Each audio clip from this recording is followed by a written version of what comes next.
Hi friends, simple বাঙালি রান্নাঘরে সকলকে স্বাগত।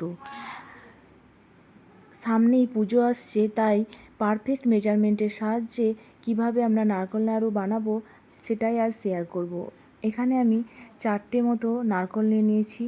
নারকেলটা আমি এইভাবে কুড়ে নেব। আপনারা চাইলে কুড়ার পরে একটু মিক্সিতে বেটেও নিতে পারেন, তাতে আরও মিহি হয়ে যাবে। এখানে আমি একটা কড়াতে পুরো নারকেলটা দিয়ে দেব। 4টে নারকেলে আমি 400 গ্রাম মতো গুড় দিয়েছি। গুড়টা পুরোটাই আর নারকেলটার সাথে পুরো আমি মেখে নেব। এইভাবে ভালোভাবে চটকে চটকে মেখে নিতে হবে। এখন আমি গ্যাসের ফ্লেমটা অন করে নিই। 5 থেকে 6 মিনিট মতো মেখে নেওয়ার পর আমি গ্যাসের ফ্লেমটা অন করব। আমাদের মাখা প্রায় হয়ে গেছে, এবার আমি গ্যাসের ফ্লেমটা অন করে দেব।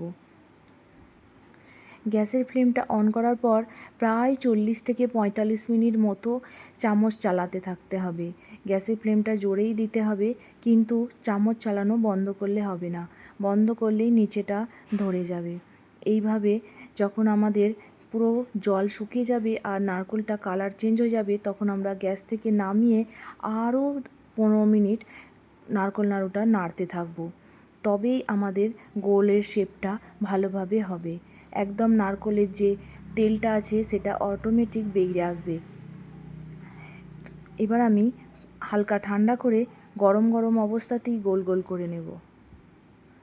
এইভাবে একটু তাড়াতাড়ি করতে হবে, একদম ঠান্ডা হতে দিলে হবে না, অল্প ঠান্ডা হতে দিতে হবে, তাহলে শক্ত হয়ে জমে যাবে।